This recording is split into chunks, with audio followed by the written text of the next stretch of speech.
information at our website.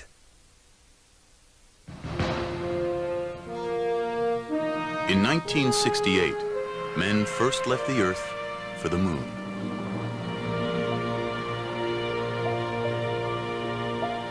Millions of people watched their journey on television. But scarcely a handful knew how it really began.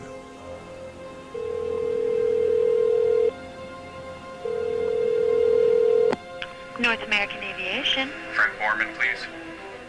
Astronaut Frank Borman is commander of a space mission called Apollo 8, assigned to test a new spacecraft in Earth orbit, the lunar lander. But the lander is not ready to fly. Then Borman gets a secret phone call from his boss, Deke Slayton. I was at Downey running tests on a spacecraft, and I got a call to come back and see Slayton in Houston. Slayton can't discuss it on the phone, but CIA satellite photos suggest the Russians may be ready to send a man around the moon before the end of the year. In August 1968, Borman is offered a dangerous new assignment. They wanted to know if I thought we could change our mission and take Apollo 8 and go to the moon. I said, great, I'd love to do it, let's go. And that's how it all started. One of the two men accompanying Borman will be Jim Lovell. I was ecstatic. To me, the idea of going to explore a new planet far outweighed the fear of something going wrong. Yet there is much that can go wrong. The spacecraft, the rocket, navigating across 250,000 miles. Their safe return depends on a single engine. If it fails, they're stranded at the moon with enough oxygen to live perhaps a week. The third crewman is Bill Anders. We had accepted these kinds of risks. I thought we had 1 chance in 3 of a successful mission, 1 chance of 3 of an unsuccessful mission yet surviving, and 1 chance in 3 of an unsuccessful mission and not surviving. If they were to die, it would change our view of the moon forever, knowing their bodies are up there, silently circling every 2 hours, year after year after year. 2 minutes, 10 seconds and counting. Oxidizer tanks in the second and third stages now have pressurized. No human has ever flown more than 800 miles from the Earth. Apollo 8 will travel 250,000 miles to circle the moon. 12, 11, 10, 9. We have ignition sequence start. The engines are on. 4, 3, 2, 1, 0. We have commit. We have the clock is running. 51 a.m.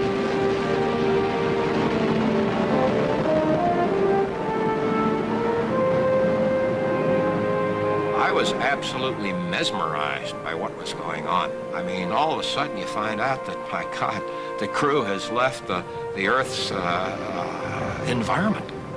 Okay, it's now on a way to another planet for the first time. So, holy cow, this is something. Tonight, 30 years later, Nova returns to the moon.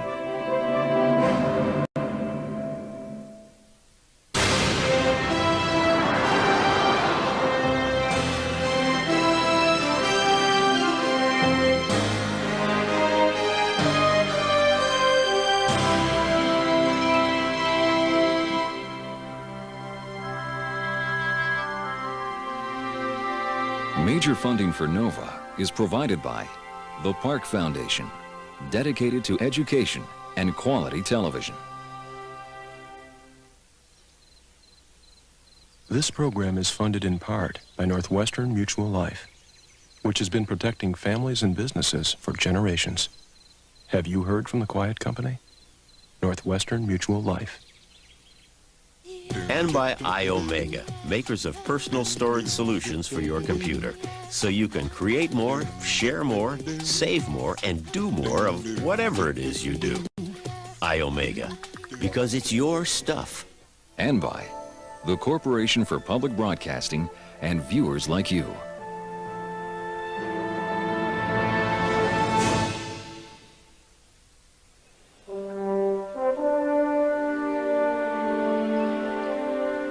For as long as humans have gazed at the moon, some have dreamed of exploring our nearest neighbor, this mysterious object of wonder. But when future generations look back, they may be surprised to learn why men first went to the moon. Because the ancient dream of exploration had almost nothing to do with what was called Project Apollo. Any idea that the Apollo program was a great voyage of exploration or scientific endeavor is nuts. People just aren't that excited about exploration. They were sure excited about beating the Russians. On October 4th, 1957, Russia orbits the first man-made satellite in history, Sputnik. To many Americans, it's a shocking defeat, a Pearl Harbor in space. It is quite possible that an aggressor nation that dominates space will then dominate the world. We just can't let that happen. They consider the control of space around the Earth very much like, shall we say, the great maritime powers considered the control of the seas in the 16th to the 18th century.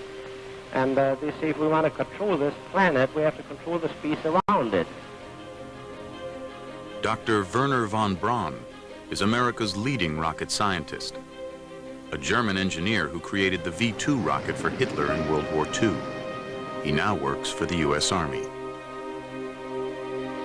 For years, von Braun has dreamed of exploring space. Thanks to the Russians, he'll get the chance. 9 months after Sputnik, President Eisenhower creates the National Aeronautics and Space Administration, NASA. NASA announces Project Mercury, a program to put an American in space. These, ladies and gentlemen, are the nation's Mercury astronauts. The 7 Mercury astronauts become instant heroes, Cold War warriors, ready to battle communism in space. Future celebrities like Alan Shepard and John Glenn are the public face of America's space program.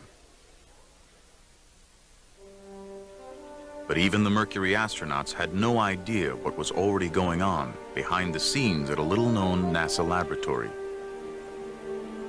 Here at the Langley Research Center in Virginia is where Apollo began.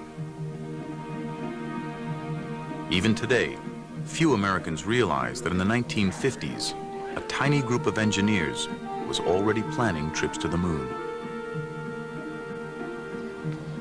They were called the Space Task Group, visionaries dreaming remarkable dreams.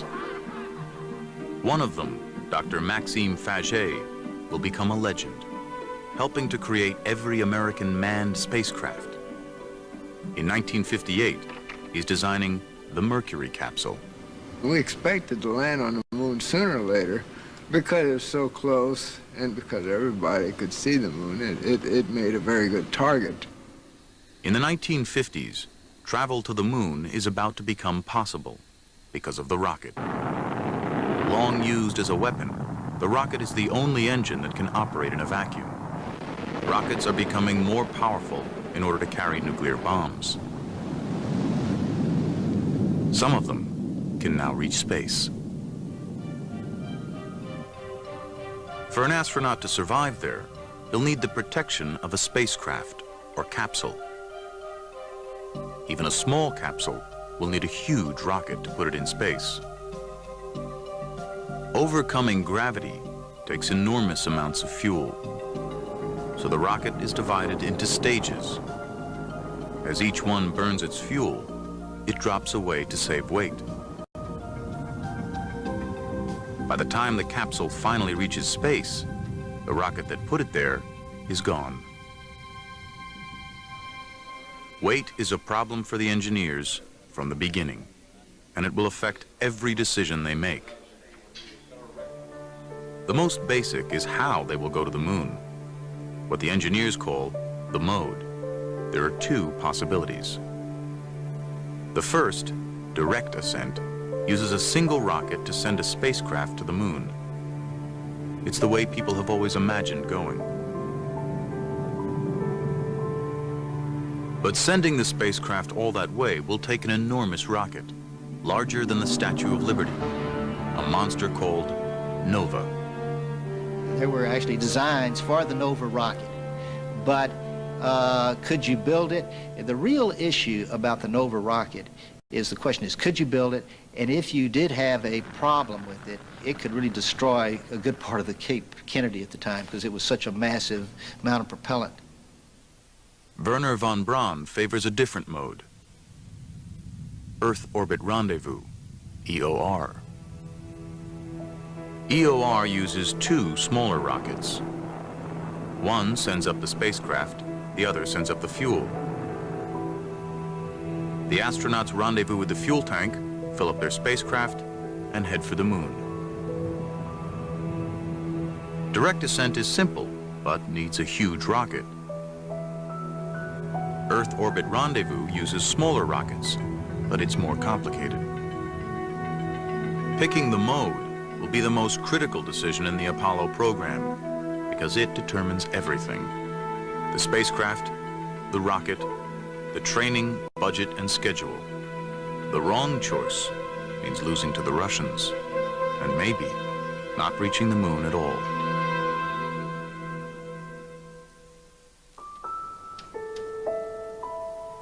The answer was one nobody expected. The engineer who lobbied for it was an outsider. He didn't belong to the Space Task Group and never worked for von Braun. Almost no one welcomed the idea, but he never gave up. The story of his struggle is largely unknown, but the plan he promoted got America to the moon.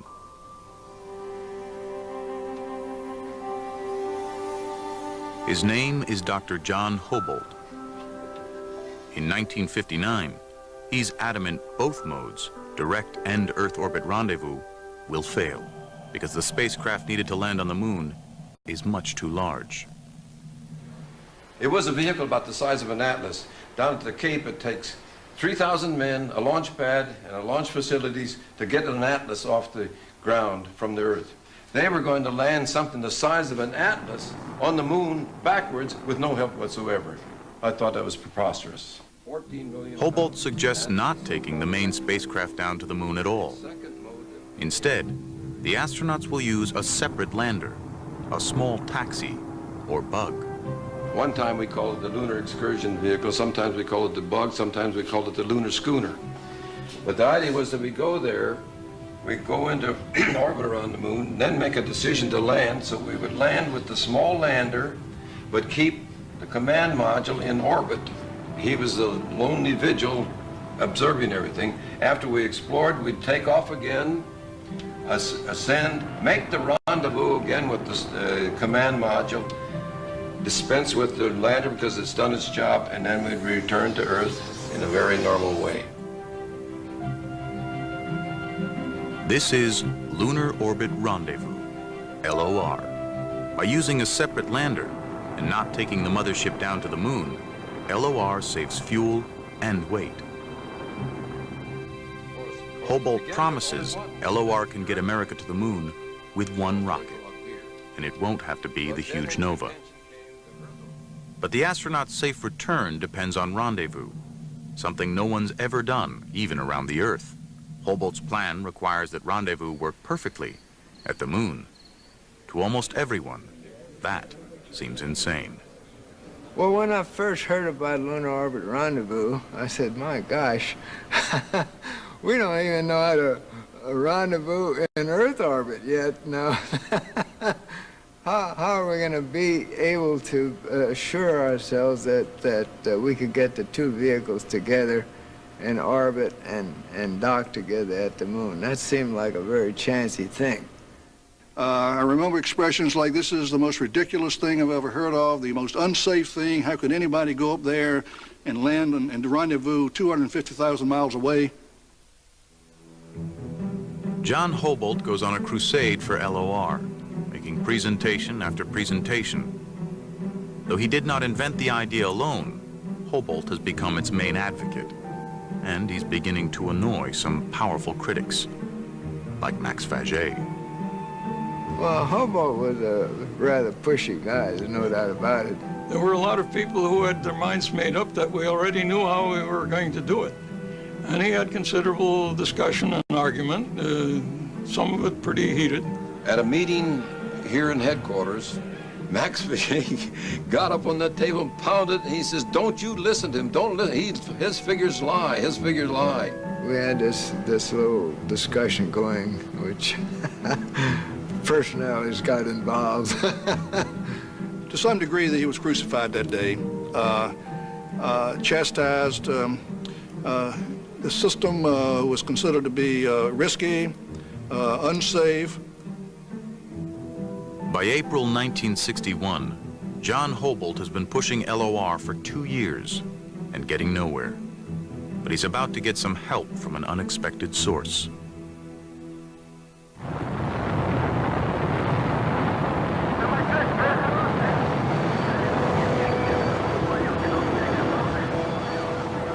On April 12, 1961, the Russians put the first man in space, Yuri Gagarin.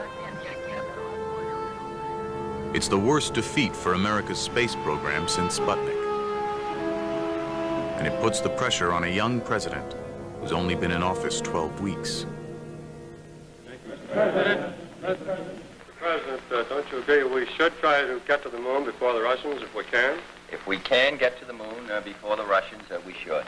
And isn't it your responsibility to apply the vigorous leadership to spark up this program?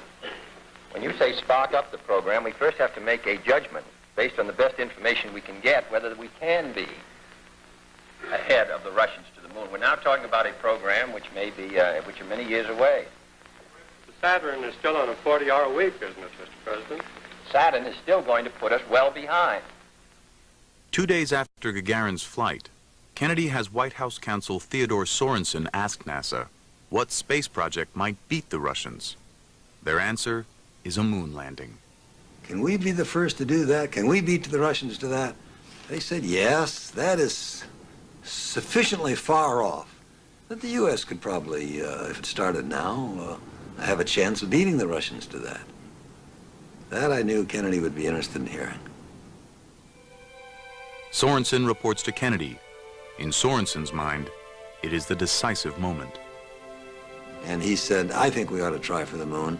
There are a lot of tough things we've got to figure out first, but I think that would be the way to do it, if we can do it. But not everyone agrees. Members of a committee led by Jerome Wiesner of MIT are against going to the moon, or even putting a man in space at all. Their secret report warns that the death of an astronaut could seriously embarrass Kennedy.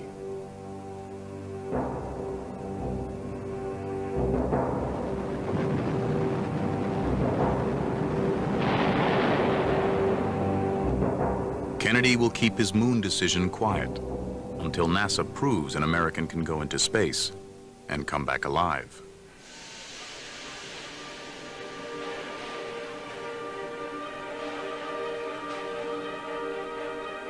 That man will be Alan Shepard. Unlike Gagarin, Shepard's flight will be shown on live television. If he dies, the whole world will witness it. An accident on the very first flight would cast a long shadow over the U.S. space program. Once again, hearts are beating faster and people are tensing. The signs of the final minutes of countdown. 10, 9, 8, 7, 6, 5, 4, 3, 2, 1. Ignition. Lift off. Lift off. Fire underneath the bird, and she's lifting clean. Ice coming off that redstone. You can hear the roar now. She's going up, bright flame underneath the rocket. That rocket is going up straight. She's climbing straight. He's pulling teeth now. The launch is perfect. Oxygen is go. For the next 15 minutes, the world will hold its breath. We appear appear to be losing voice communication now. During re-entry, the radio cuts out, as expected. To millions of viewers, Shepard has disappeared into the unknown.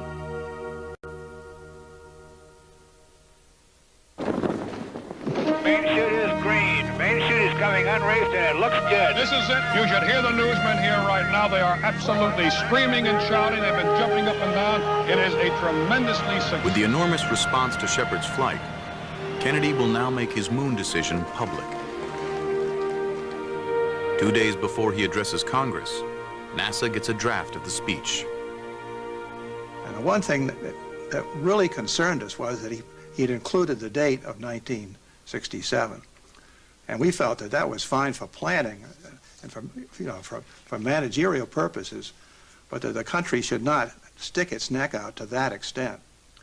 And so right there, the call put into Ted Sorensen, who said, as you can imagine, well, what do you recommend? And Jim Webb said, well, within the decade.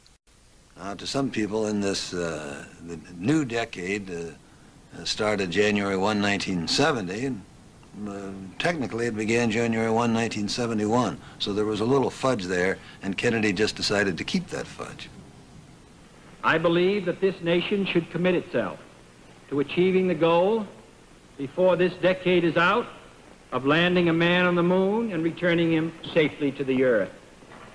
No single space project in this period will be more impressive to mankind or more important for the long-range exploration of space.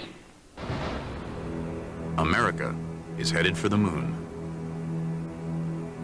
Not only has Kennedy made the decision, he's set a deadline. But NASA engineers can't really get started until they decide the approach mode, how to get to the moon. After 2 years of frustration, John Hobolt risks his career, bypasses channels, and writes directly to NASA Associate Administrator Robert Siemens. November 15th, 1961. Dear Dr. Siemens, the important question is, do we want to get to the moon or not? I'm simply trying to establish that our LOR scheme deserves a parallel frontline position. Respectfully yours, John C. Hobolt. And it was a blistering letter. And I first thought, well, I wish that guy would get off my back. I mean, maybe I should call his boss, the director of the laboratory, and tell him that, you know, you're not really supposed to cut across, I don't know, 6 or 7 layers of management that way. And, but I thought, I think he may be right. Siemens tells Brainerd Holmes, the head of manned spaceflight, to do a careful evaluation of LOR. And then it wasn't more than a week or 2 later when I was talking to Brainerd, and he said, you know, we are seriously considering it, and it is looking better and better all the time. I tell you, within a month and a half's time, they were touting the virtue of lunar rendezvous by the November time frame of 1961. But I think even though they accepted lunar rendezvous, they accepted Hobolt. And I think John was never received the proper credit. In July 1962, NASA announces America will use Lunar Orbit Rendezvous to reach the moon. I grew up on the farm, working 16 hours a day, milking cows in the morning under 20 below zero and everything. And to me, to know that I've been involved with one of our greatest achievements of mankind, I feel rather special about that.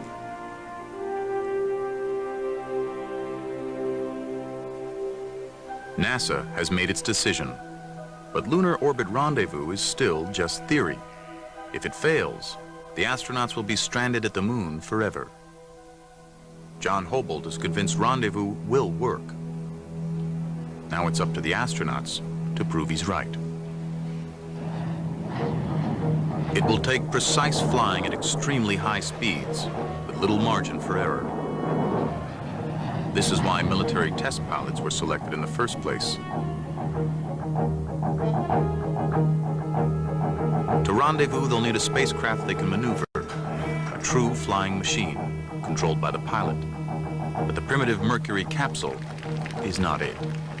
All we could do in Mercury was put it up and fire the retro rockets and bring it down. We couldn't maneuver the vehicle. We couldn't change its inclination, couldn't change its altitude, couldn't do any kind of operations in space. By 1963, Mercury's 6 flights are over. Apollo is still on the drawing board. Can 2 spacecraft rendezvous? Can man survive a 2-week trip to the moon? Can he get out of the spacecraft with nothing but a suit for protection? All essential questions, and no way on Earth to answer them.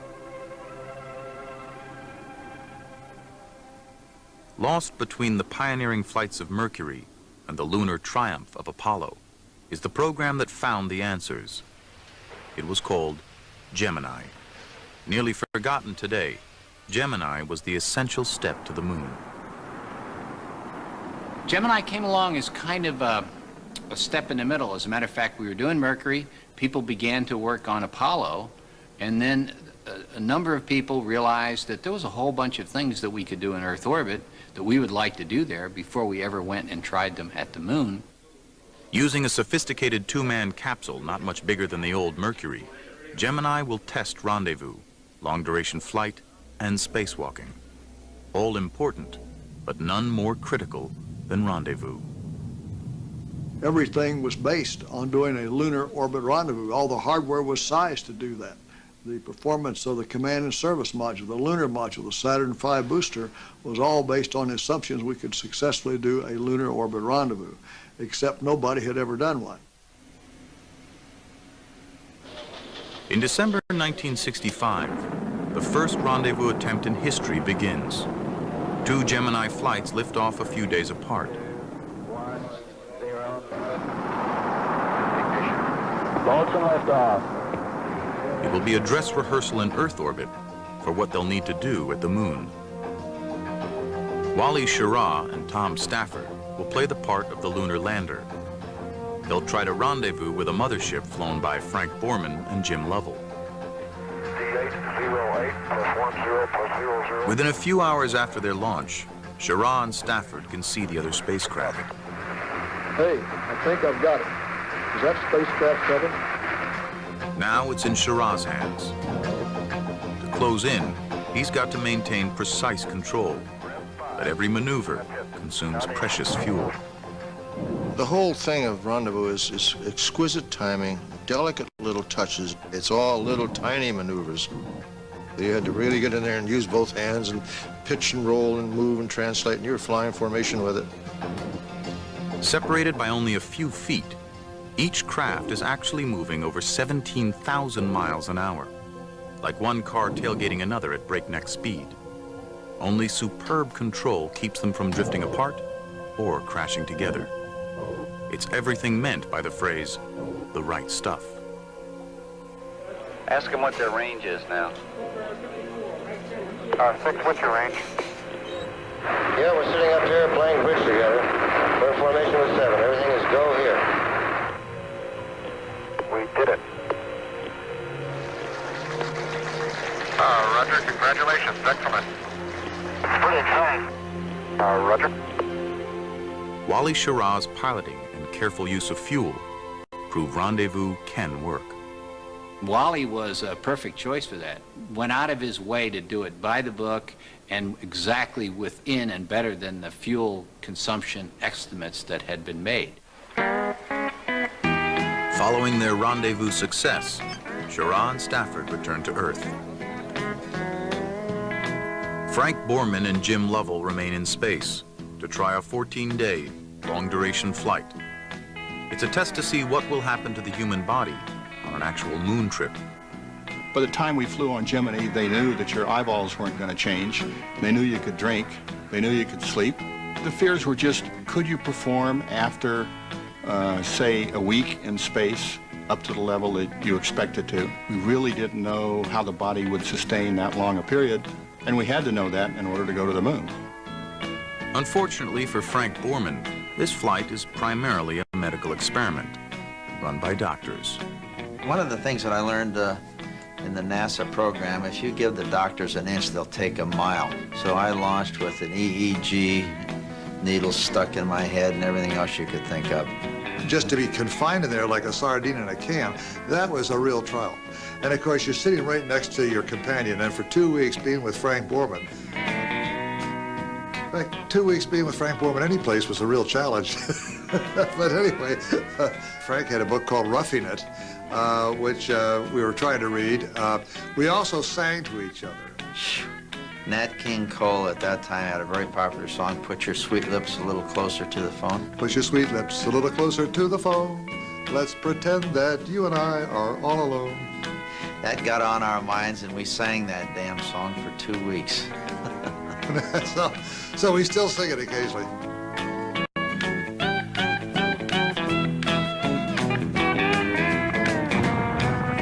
They can joke about it now, but in 1965, Borman and Lovell are medical guinea pigs. They've survived 14 days weightless, but even the doctors have no idea what will happen when they return to gravity.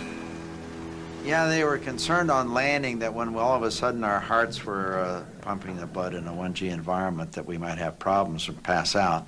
Some of them even thought we'd die, but we never even got dizzy.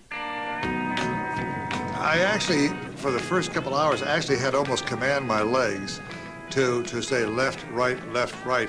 And my mother was watching on TV, and I later saw it on a film. It looks like I had my pants full because I was walking very, very, very deliberately. One thing when they got back on the carrier they noticed is that all the other people smelled a little funny. They'd been cooped up in this front seat of a Volkswagen for 2 weeks. By the time they get out of it, I think they were very happy to get out of it, although they didn't probably realize how bad it had gotten.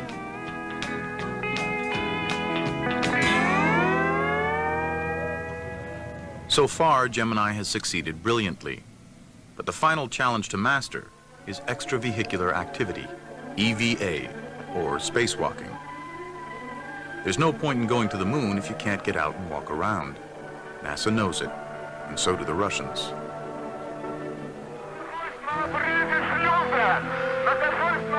When cosmonaut Alexei Leonov became the first man to float in space, it was yet another defeat for the United States.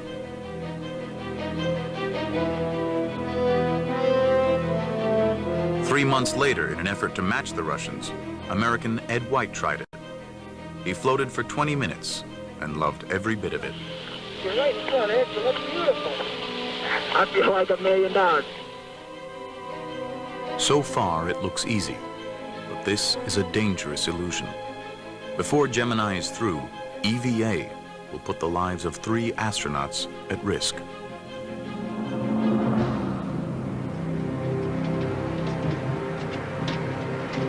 Gene Cernan will become the 3rd human to get out in space, but he'll do more than just float around. I was going to go out, and I was going to have to do legitimate work. I had to basically assemble a whole flying backpack outside the spacecraft in 0 gravity through a nighttime cycle where I had little or no light. Cernan discovers that even the simplest task is nearly impossible. And every time I'd push or turn a valve, it would turn my entire body in 0 gravity. I had nothing to hold on to. And we take for granted gravity because we can do that kind of work with ease if something is holding our feet to the ground. Nothing was holding me anywhere. The effort quickly proves a tremendous strain. Within minutes, he's sweating profusely. It's not at all what Cernan and his commander, Tom Stafford, were expecting. Within a few minutes, he fogged over. We were so naive, we didn't even think about putting defog on our visor like you do when you go snorkeling or scuba diving. And so he was huffing and puffing, and I was flying the spacecraft. He says, "Tom, I've got a hard time controlling myself." And it was a very, in retrospect, somewhat of a hair-raising thing. And there were probably times where there were people down here on Earth wondered whether I'd get back in because my heart rate was running at 170 beats a minute.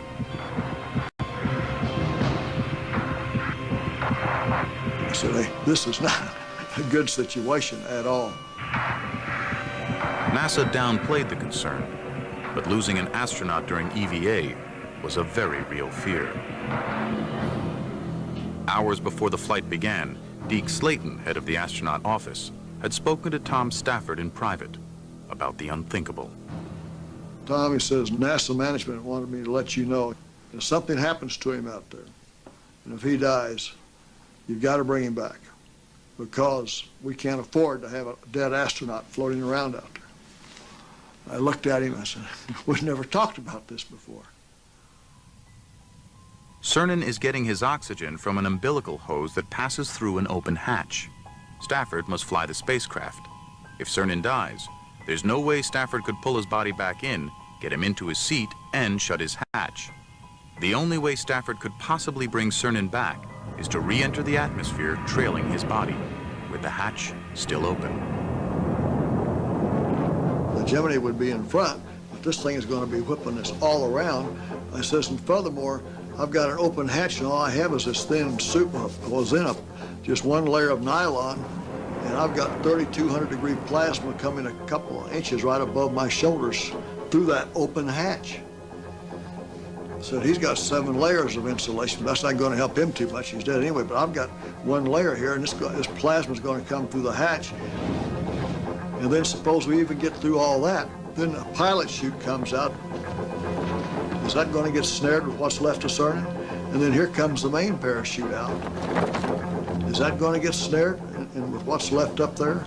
And so here I'm going to plop down in the ocean with a hatch open. What happens then? And he says, well, what should I tell NASA management? And I said, probably I'll cut him loose. If he really is dead, I'll do all I can. But if he's dead, there's a good chance you're going to jeopardize the spacecraft and me too. Stafford was just going to literally have to cut the cord, and I might still be a satellite out there traveling through the sky 20, 30 years later. For Stafford, the unthinkable has become all too real. Forget the EVA.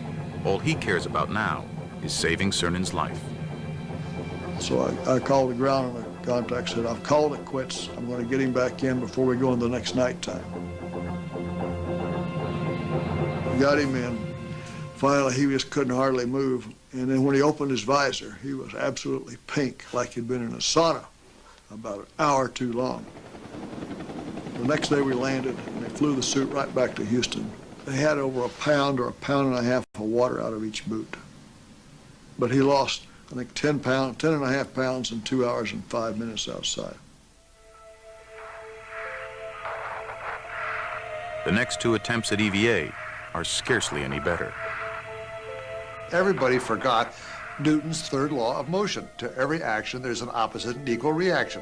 And when they touched the spacecraft repelled them.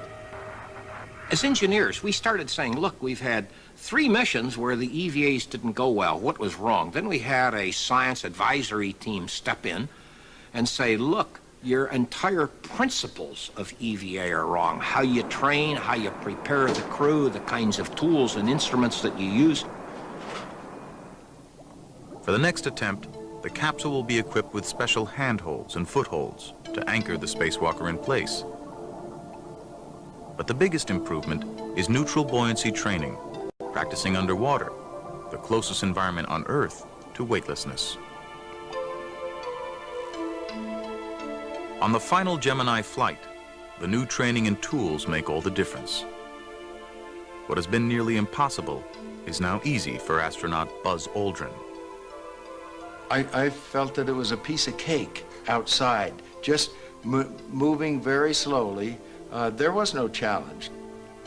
Certain things come naturally. You decide that you're going to move in a certain way and you need leverage, so you just don't allow yourself to get out of position. And you know, it just takes a little bit of patience and understanding.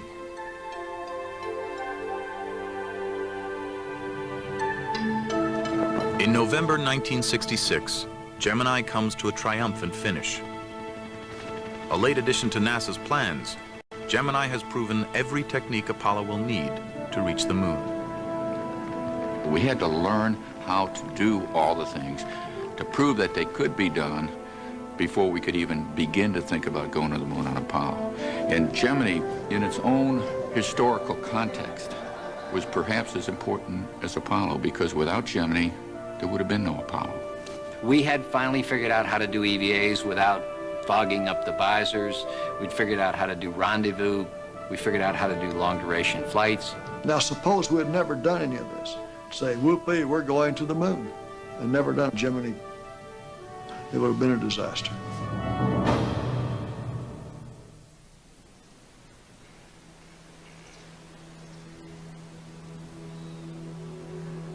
But the almost unbelievable success of Gemini is not a harbinger of things to come. Locked away in an anonymous building at the Langley Research Center are the physical remains of Apollo's darkest hour.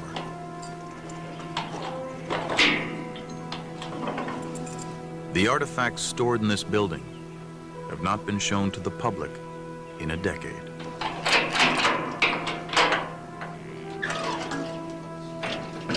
Once, they were evidence. Today, they are painful reminders of shattered dreams.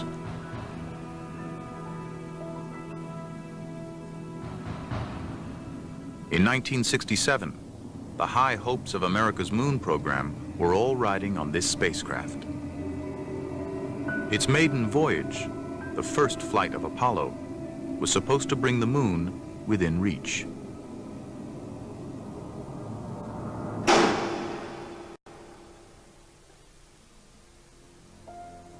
But it was not to be. 4 weeks before launch, this spacecraft was destroyed by fire. The tragedy not only claimed the lives of 3 astronauts, it also stole forever the innocence of everyone who worked on Apollo.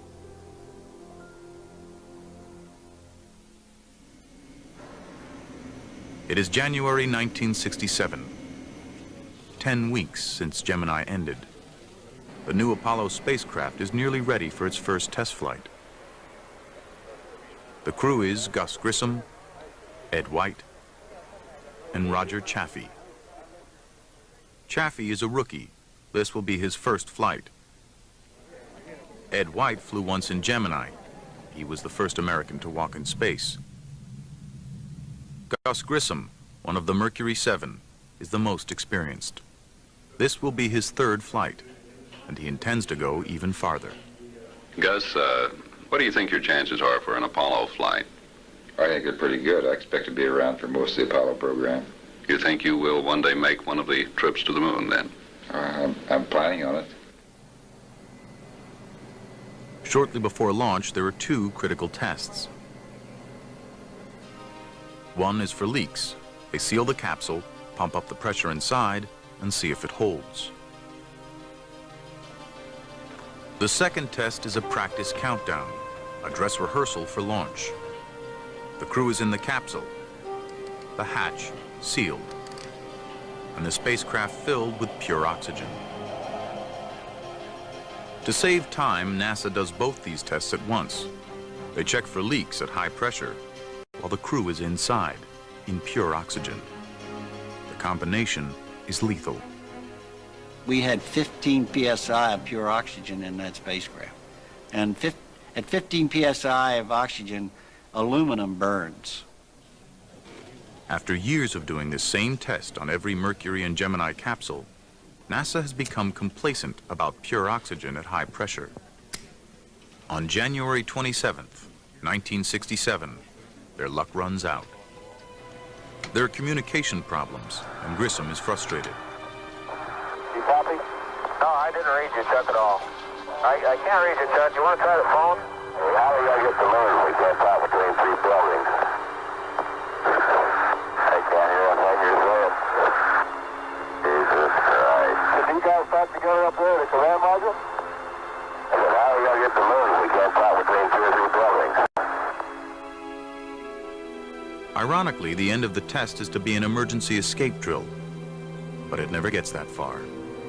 At 6:31 p.m., somewhere in miles of wire, a spark jumps. I was looking at a TV on my launch director's console. I saw a flash, and the spacecraft really burst into flames. We heard these screams in the intercom coming from the spacecraft, and we heard the people on the pad yelling about a fire. In the high-pressure oxygen, the fire quickly becomes an inferno. Seated in the middle, Ed White is desperately trying to release the hatch, but the hatch opens inward.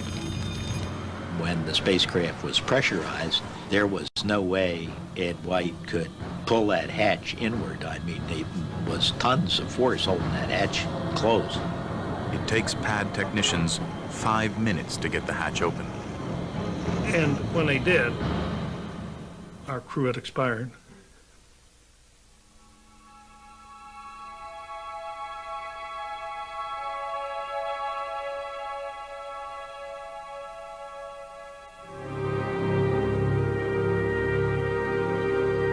It was like a stomach punch for everyone in the program, and everybody, no matter what role they had or what part they had in it, I think had a sense of guilt about it.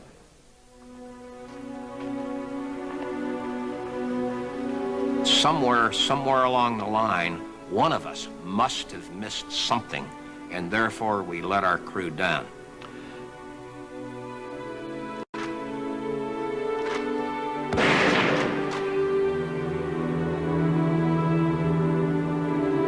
Roger was so energetic, so enthusiastic about the whole program. And we're sure that as long as he had to leave this world, he's happy in a spaceship anyway. No anger at what's down at Cape Kennedy? What will continue? What will follow? None whatsoever. The price of progress comes high at times.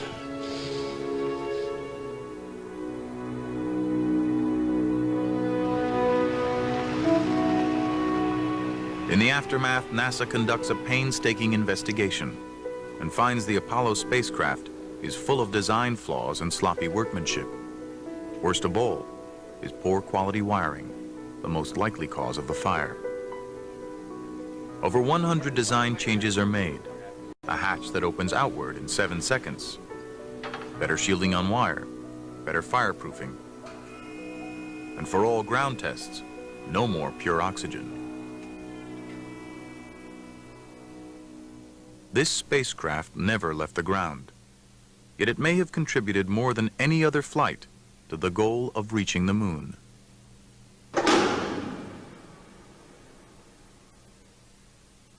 I hesitate to say this, but I have to say it.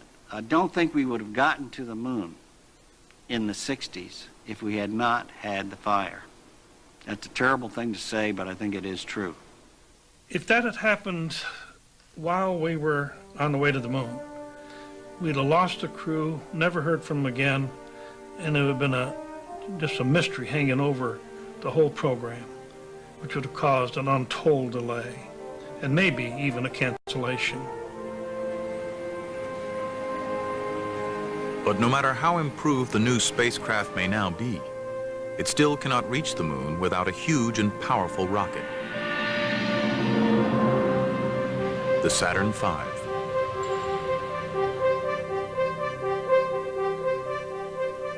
Mercury and Gemini used reconfigured military rockets intended to carry warheads.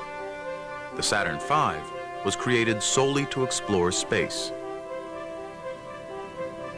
It stood 363 feet tall. It weighed 6 million pounds, but over 90% of that weight was fuel, 1 million gallons. All that fuel didn't last long. The 5 engines of its first stage burned 15 metric tons of it every second. This was the only rocket that could send Apollo to the moon. And there was a time when no one knew if it would even work.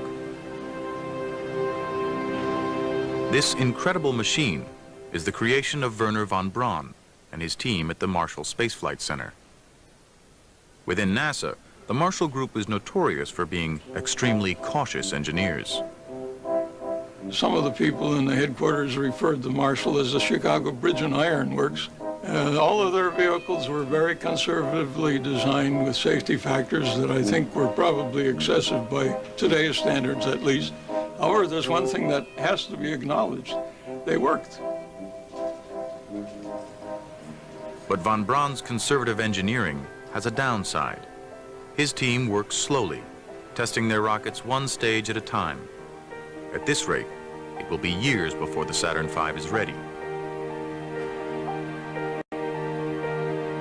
Dr. George Miller, director of manned spaceflight, sees a way to cut the schedule. Test the whole rocket at once, an all-up test. Von Braun and his team are aghast. To sell this to the German team was really, they couldn't believe it. They were for the careful, step-by-step approach.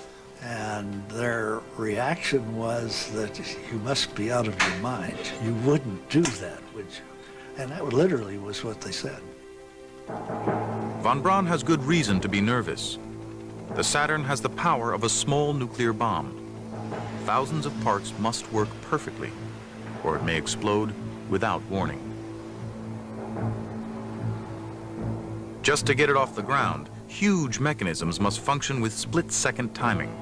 A giant steel gantry with enormous service arms. 5 remain connected until the rocket starts to move.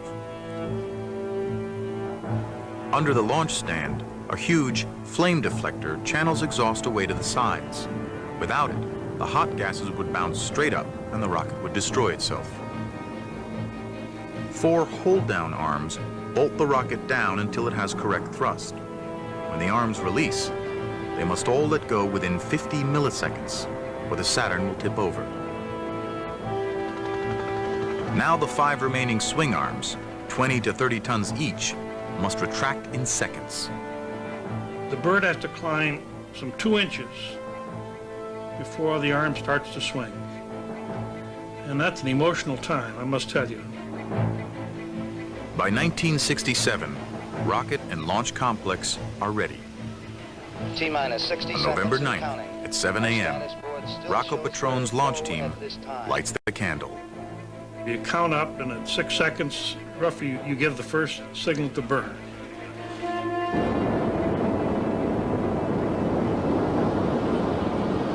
Five, 4, begin ignition. When the engines all reach correct thrust, the rocket sends a command. Let me go. The hold-down arms release. The swing arms retract.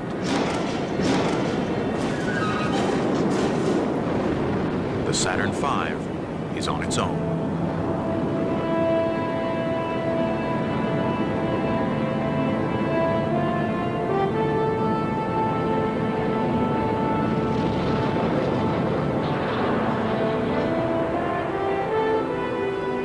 You can see the triumph in some of our safe spaces when it actually went off properly. And that was with Werner and some of his team there. And they said, we just can't believe it. It all worked. To me, it was the opening of the space age. Once we had that bird launched, I knew then it was just a matter of time till we got to the moon.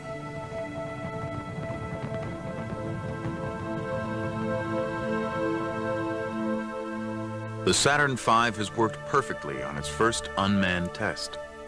In little more than a year, Frank Borman, Jim Lovell, and Bill Anders will become the first men to ride a Saturn V. It will take them all the way to the moon. 30 years later, Nova joins Borman, Lovell, and Anders at a reunion in Chicago, a chance to look back on the perilous journey that was Apollo 8. And to recall the mysterious way it began. North American Aviation. Frank Borman, please. This was all super secret. They wouldn't even discuss it or allow us to discuss it over the telephones. Yeah. And that's why the reason I had to fly back to Houston and get told in person. And then, even though we had changed our mission... Didn't you know before you actually got on the airplane that there was going to be a change? I did not know. I did not have any idea until I walked into Slayton's office. Honest to God. Well, let me ask you, what did he give you an option, or did he say the mission's been changed? No, he said that the Russians, the CIA had heard that the Russians were going to launch before the end of the year, and that Lowe was coming up with this plan to send Apollo 8 to the moon, and what did I think about it? I thought, I think it's a hell of a good idea. It'd take me 30 seconds. I committed you guys on that. See that, Bill? Yeah. He said, hey, Bill and Jim would really love to do that. 3 days after leaving Earth, Apollo 8 is approaching its target. But the moon is invisible, hidden in shadow, lost in total darkness. It was very black. All there was we could see over our shoulder was a black hole with no stars. We assumed that was the moon. In fact, the only time of the flight that my hair kind of crawled on the back of my neck, going into this big black hole.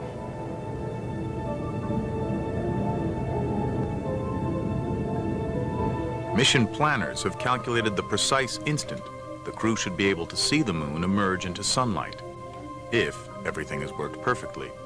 One of the things that would tell us if we were on track or not was a certain point in the flight plan when we'd look down and see the sunrise impacting the lunar surface. And I remember the awe that I had for the people that had done all this calculation. At the exact second we were supposed to see it, there it was. Something caught my eye out of my window. And these were the lunar mountains coming up the window. It is humankind's first look ever at the far side of the moon. It was a lot rougher than the front of the moon, the side that's always exposed to the Earth. We were like three school kids looking into a candy store window. Our noses were pressed against the glass. We forgot the flight plan. Then, something happens that no one has predicted, and it turns out to be an even more amazing sight. When I looked up and saw the Earth coming up on this very stark, beat-up lunar horizon, an Earth that was the only color that we could see, a very fragile-looking Earth, a very delicate-looking Earth, I was immediately almost overcome with the thought, you know, here we came all this way to the moon, and yet the most significant thing we're seeing is our own home planet, the Earth. Though their mission is to photograph the moon, all three men focus on the Earth. Bill Anders takes a picture that gives humanity its first look at our home as it really is. Earthrise.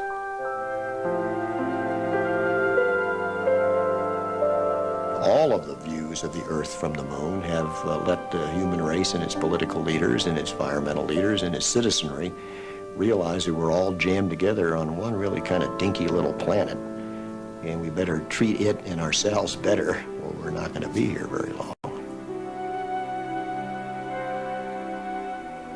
As fate would have it, it is Christmas Eve.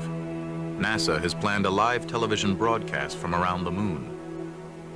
We were told that we would have the largest audience that ever listened to a human voice when we made our TV broadcast from the moon on Christmas Eve. And the only instructions that we got from NASA, do something appropriate. The largest audience in history. The first words from another world. But what should they say? I didn't want to take the time to worry about that when we had so much else. And Cy Borgen, who was a friend of ours with the U.S. Information Agency, suggested, how about reading from Genesis? So that's how it happened. We are now approaching lunar sunrise, and for all the people back on Earth, the crew of Apollo 8 has a message that we would like to send to you. In the beginning, God created the heaven and the earth. And the earth was without form and void, and darkness was upon the face of the deep. And the Spirit of God moved upon the face of the waters. And God said, "Let there be light." And there was light. And God saw the light, that it was good. And God divided the light from the darkness. There's a lot of times in my life when I've been brought to tears by just the power, the immensity, the beauty of what we were doing, and this was one of those days. And God saw that it was good. And from the crew of Apollo 8, we close with good night, good luck, a Merry Christmas, And God bless all of you on the good earth.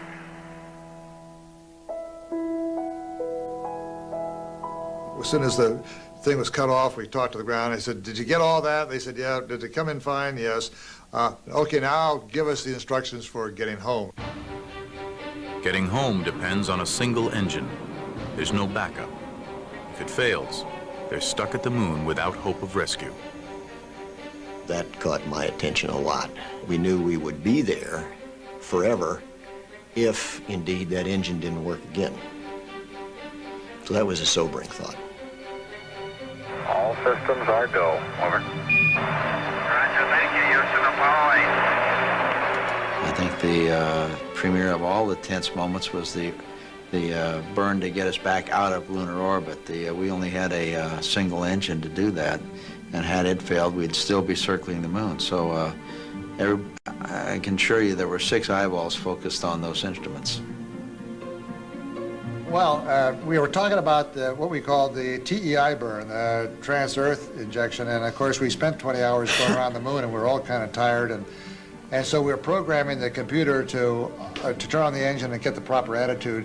And as we got around the backside, because this burn starts at the backside, so no one can hear us from the Earth, and on the computer it comes up a little sign that says, a couple numbers that essentially says, are you really sure that you want to make this maneuver? This is your last chance to make up a decision. So I said, Frank, hey, do we really want to? Frank says, push the button, push the button. I'll never forget that.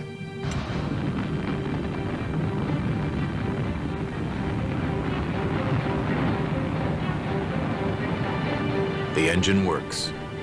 They're on a path back toward the Earth. But how accurate is their course? In 3 days, Apollo 8 will hit the Earth's atmosphere at 25,000 miles an hour. They must come in at exactly the right angle. Too shallow, and Apollo 8 will skip off like a stone on water. Too steep, and they will be incinerated. And we had to come 240,000 miles to hit something that was a re-entry target about the size of a letter slot, seen from about 4 miles away. We had to slide the letter into that slot. And the initial throw was good enough that that letter went right through the middle of it. On the re-entry, Bill hadn't flown before, so Lovell and I were kidding him all the time about how exciting the re-entry was going to be and this and that and the other thing, and that don't worry, we were going to be all right. And then about halfway through the re-entry, the Apollo was so much more spectacular than Gemini that Lovell and I were both scared. We shut up. Yeah. You remember that? With its Earthrise photograph and reading of Genesis, Apollo 8 has struck a universal chord, moving the human spirit all across the world. I think the high point of my space career was Apollo 8. I say that because we were the first 3 people to leave the Earth, to go to the moon, to see the moon, the far side, but also the first people to see the Earth as it really is.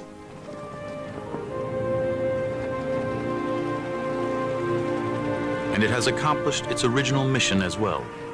It got to the moon before the Russians. Realizing that we had done our job well, that we'd beat the Russians to the moon, and there was no doubt in my mind now that the rest of the program was going to work.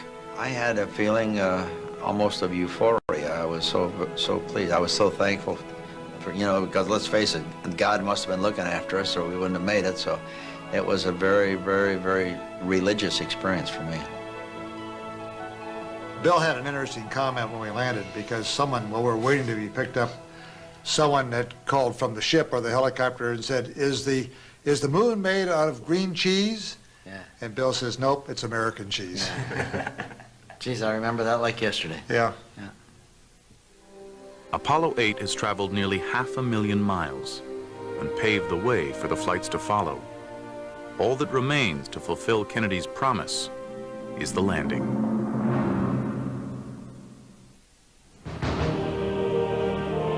Early in 1969, the Russian threat resurfaces.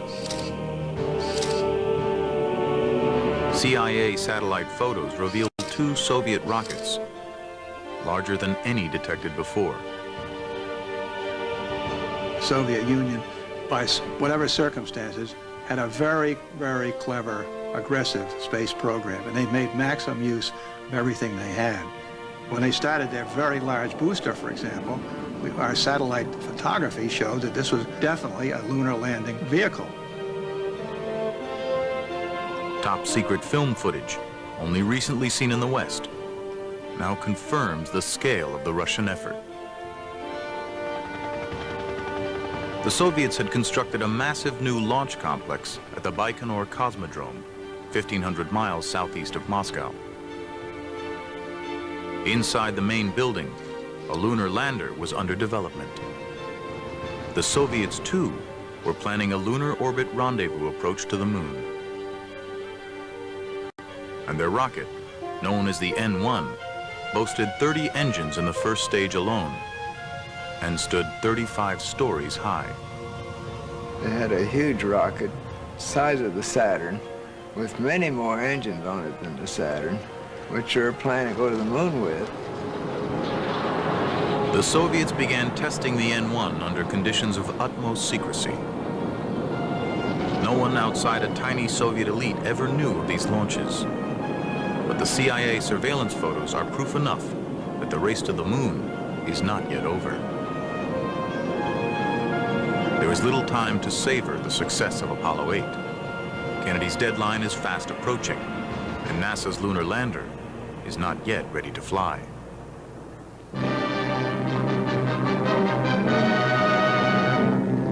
This strange device is one that Uncle Sam hopes will make history. The lunar craft will reach the moon aboard the Apollo spacecraft, and then 2 of the crew of 3 will board the Bug to land on the moon.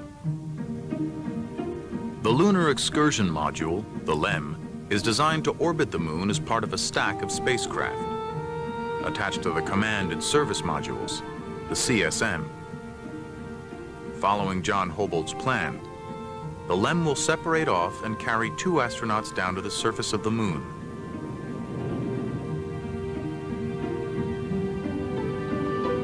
The ascent stage of the LEM will bring them back to dock with the CSM and return to Earth.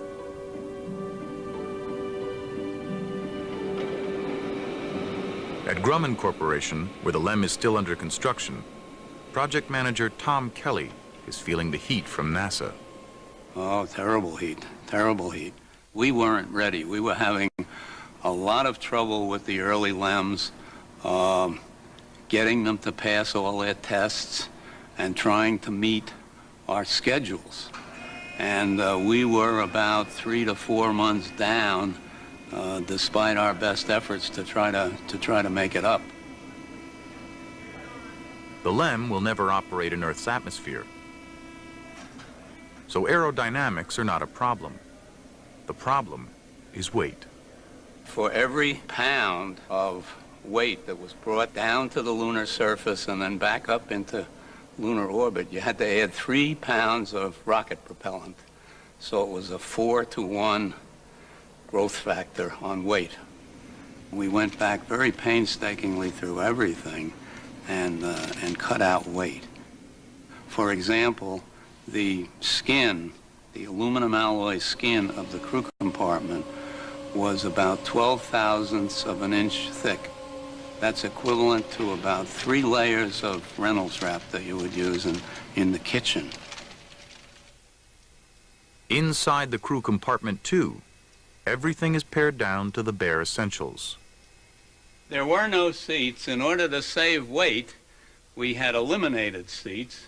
This enabled us to put the pilot's eye very close to the window so we could minimize the size of the window and still have a very wide field of view outside the window.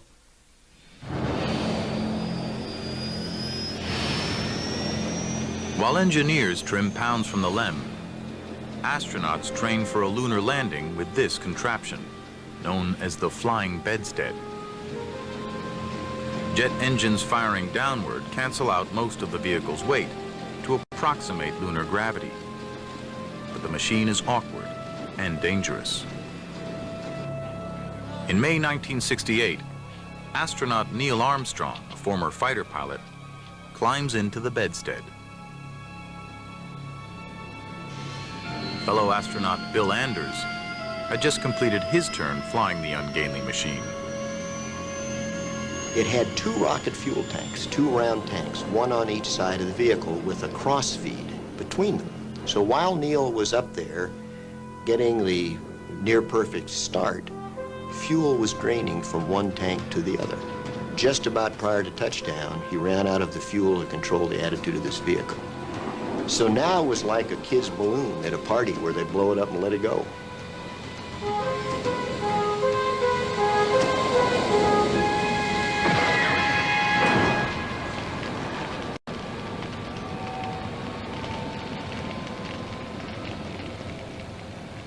Armstrong managed to eject just in time.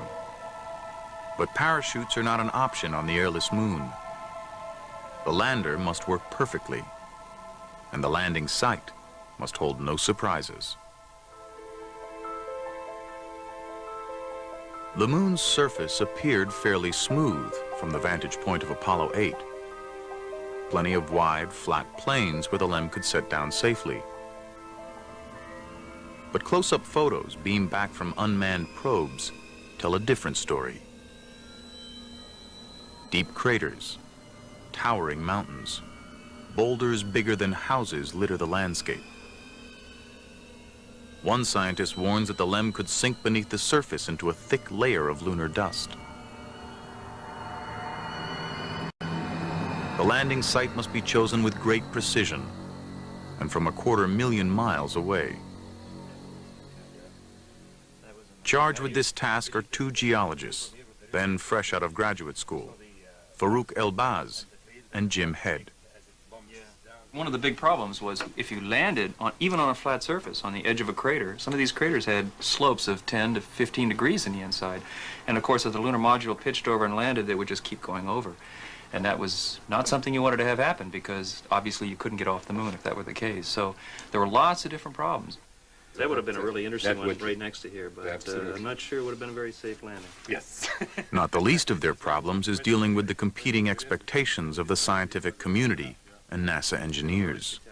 The engineers wanted to do the simplest possible thing to get the person there and return them safely. And the scientists want to say, wait, we're going to be on the moon. Let's run over here, and that's going to be interesting over there. And how do we get to this? And why land in this dull, boring place? Look at the mountains. And you can imagine saying to an engineer, we don't want to land on a flat surface. We want to land on the side of a mountain. Like, whoa, get real. The engineers prevail. The first landing attempt will aim for the edge of a broad, flat area known as Mare Tranquillitatis, the Sea of Tranquility.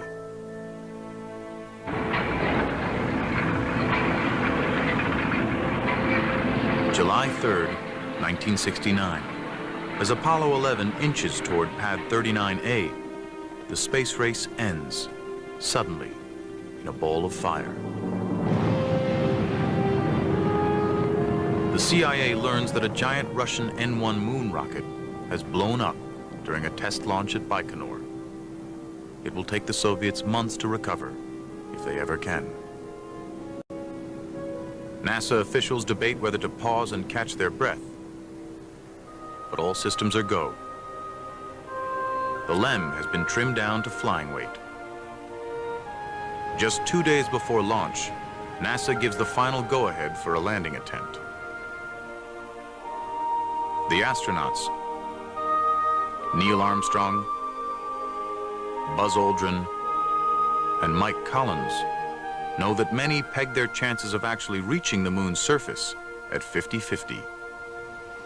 If they fail, NASA has 2 more rockets and 2 more crews ready to go before decade's end. On July 16th, over 1 million people flocked to Cocoa Beach, Florida, across the bay from the launch site.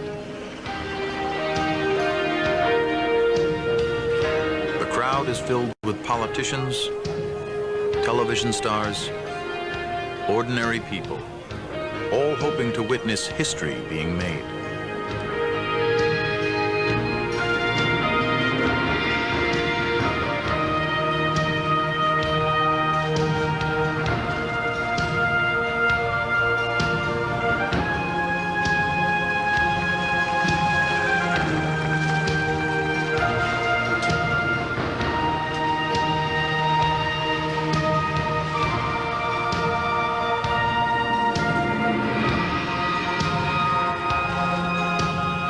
T-minus 15 seconds. Guidance is internal.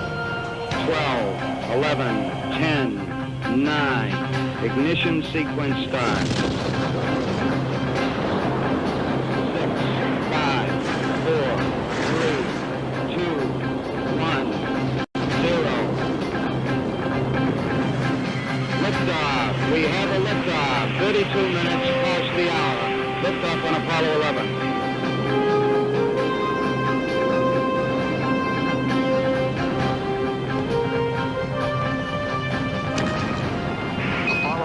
This is Houston. You are confirmed to go for orbit. The 3 Gemini veterans aboard the spacecraft have spent years preparing for this journey. You are go for TLI, over. Collins, 37, a West Point graduate and career test pilot, will fly the command module around the moon. Aldrin, 38, also from West Point with a doctorate from MIT, will join the 37-year-old Armstrong, NASA's only civilian astronaut, in the first attempt to land on the moon. Looks like it's going to be impossible to get away from the fact that you guys are dominating all the news back here in Earth. Even Pravda in Russia is headlining the mission and calls Neil the czar of the ship. 4 days and 250,000 miles from Earth, the crew enters lunar orbit. You are go for LOI, over. Roger, go for LOI. All your systems are looking good. Everything looks okay up here. Going around the corner, we'll see you on the other side, over. Going through my mind was a very simple equation in here. Today, we're either going to land, we're going to abort, or we're going to crash. Okay, all flight controllers, gonna go for landing. Retro, go. Righto, go. Guide, go. Control. 70 miles above the moon, Armstrong and Aldrin undock the LEM and begin their descent. Capcom, we're go for landing. In Houston, 26-year-old Steve Bales, in charge of guidance control, anxiously awaits data to track their speed and location. When we finally get data, I realize that we're going toward the moon 13 miles an hour faster than we should be, and the computer doesn't know it, and our ground radars tell us. And that doesn't sound like much, and yet it's almost enough that we have to abort the mission. My trench comes up and says, hey, we're not in the position that we expect to be. We've got some velocity errors, and the one that really got your attention, we're halfway to our abort limits. So, holy cow, things are mounting in here. Zodiac, 47 degrees. We have a rule that says if it gets up to 20 miles an hour, we're going to stop this mission because you could actually literally crash into the moon and not know it, or you're an automatic pilot. Their velocity stays within acceptable limits, but the trouble is far from over. In the lunar module, Neil Armstrong realizes they have overshot their intended landing site. Maybe 3 or 4 minutes into the descent, Neil made an observation that looks like we may be a little bit long. And I thought, geez, you know, how can he possibly suspect that? But it turned out that we were a little bit long.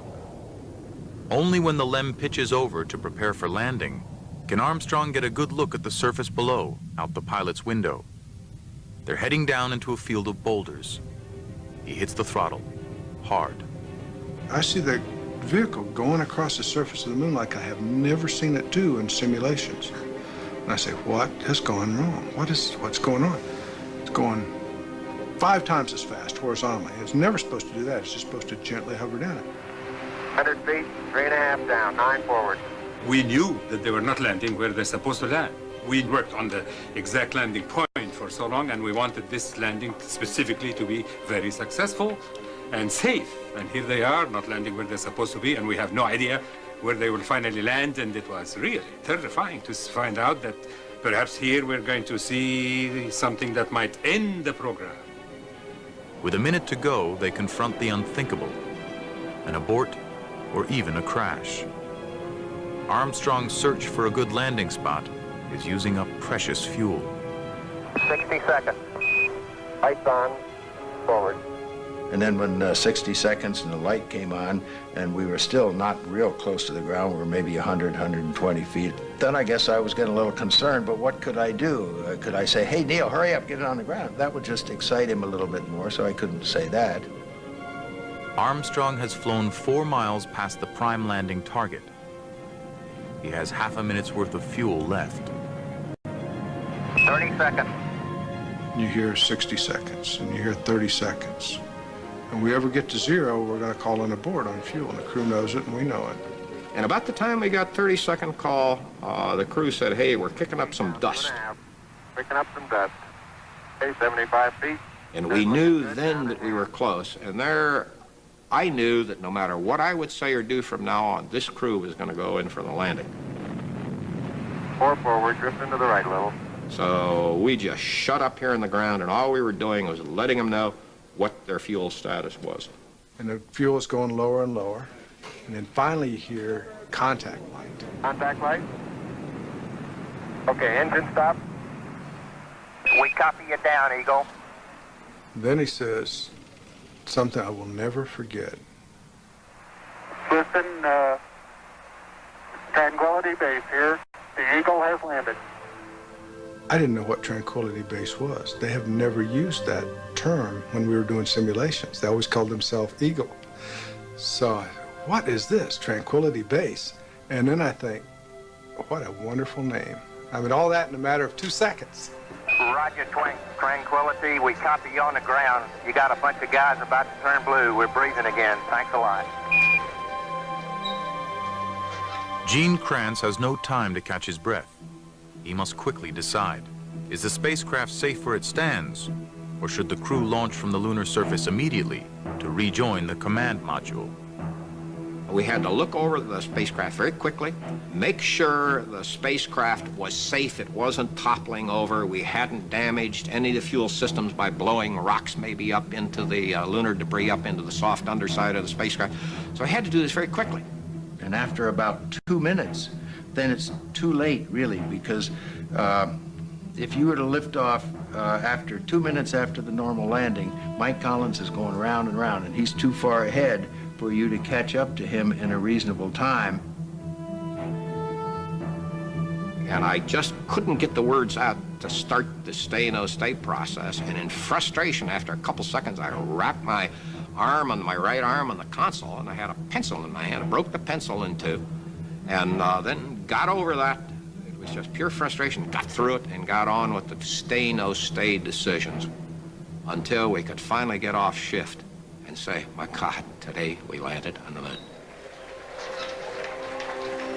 And all of a sudden, the motions of everybody came through. They all got up and clapped. Von Braun was sitting right in front of me. He turned to me and with an OK sign, he said, "Thank you, John." That's the biggest compliment I've had in my life.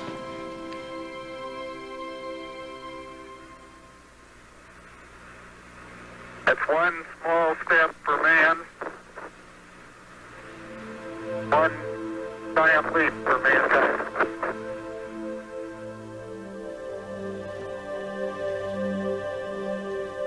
The most massive and concentrated effort of science and engineering since the building of the atomic bomb has paid off. The cost has been high, $20 billion, and the lives of 10 astronauts, Soviet and American. But on July 20th, 1969, only 8 years after President Kennedy committed the nation to the challenge, Neil Armstrong and Buzz Aldrin walked the surface of the moon. But what is this place they've landed on? This moon that is bigger and closer to its host planet than any other moon in our solar system. What can we learn by actually being there? About its age, its origins, its crater-torn surface. The focus of Apollo is about to change.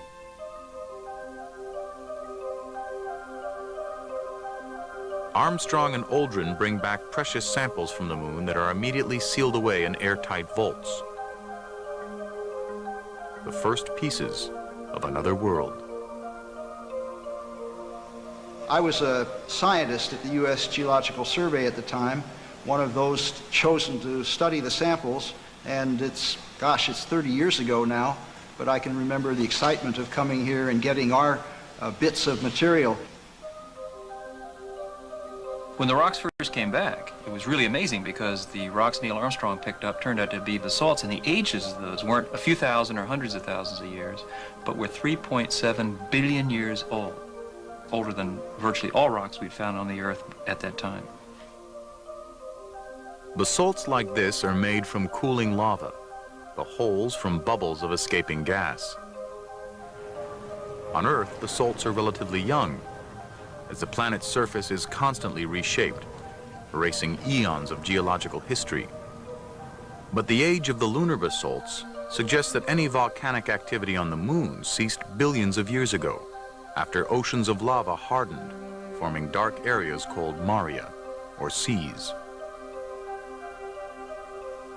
These rocks, before the astronauts picked them up, had lain virtually unchanged for nearly 4 billion years. Geologists are anxious for more and different samples. Even before Apollo 11, they had lobbied NASA to send a bona fide scientist to the moon.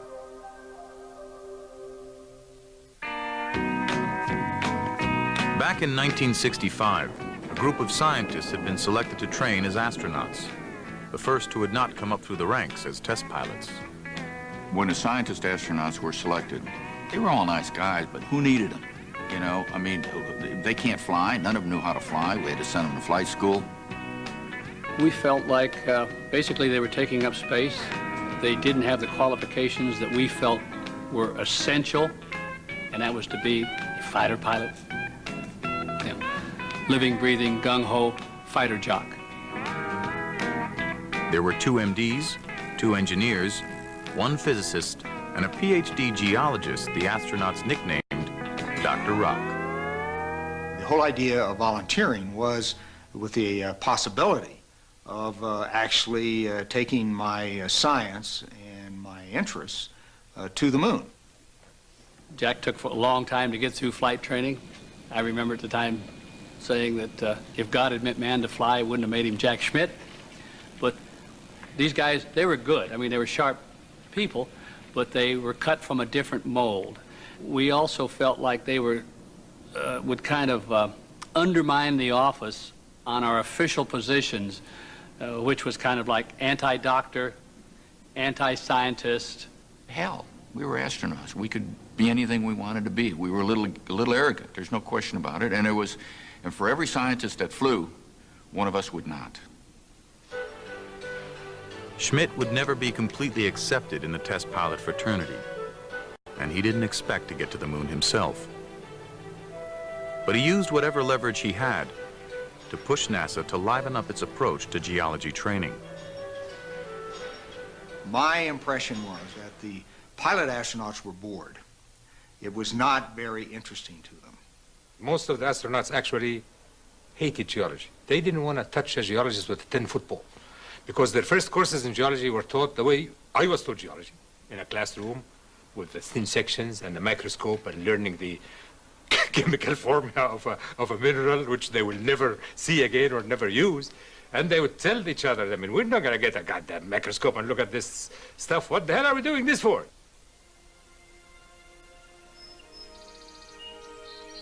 To spark the astronauts' enthusiasm, Schmidt recruited his own source of inspiration from his days at Caltech, Dr. Lee Silver. What I was trying to do initially was convince them that they could make important contributions to the science.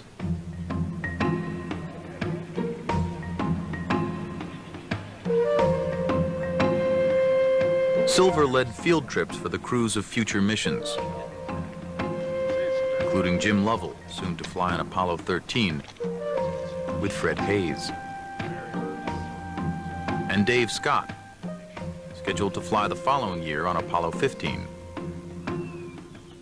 In Iceland, they studied basalts, volcanic rock like Armstrong and Aldrin found.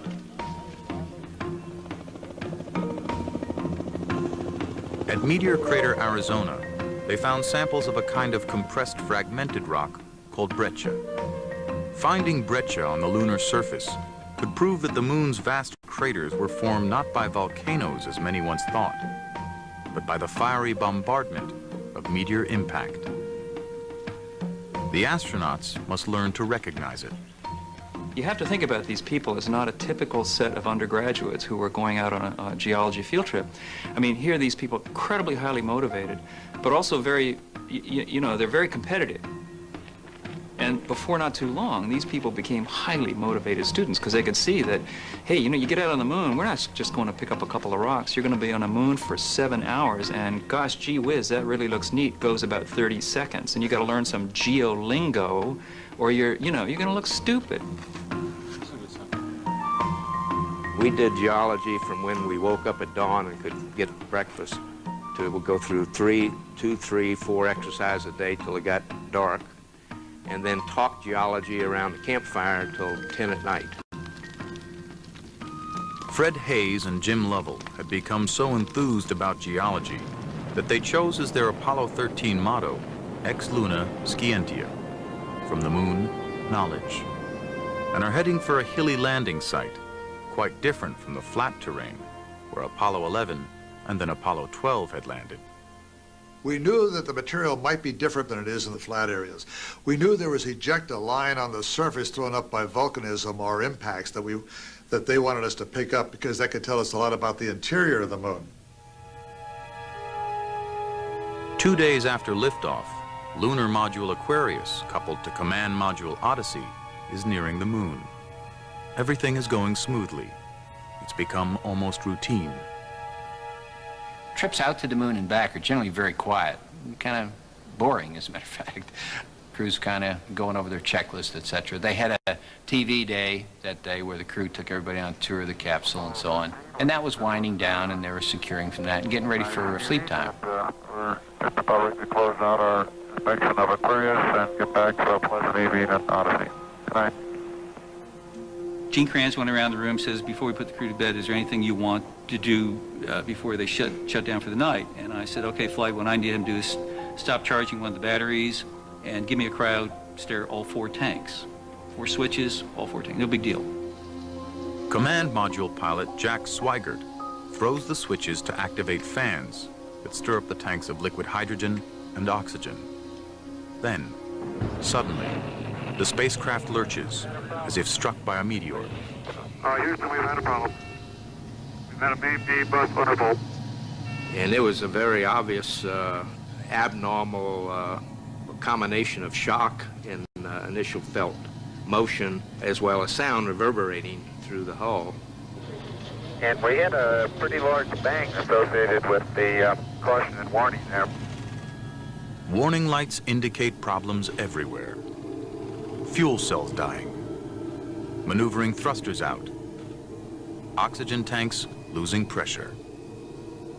It was not until we really saw the oxygen escape from the rear end of our spacecraft that we realized that we were in very, very deep trouble. Then we got that sinking feeling, you know, that searing sensation in your stomach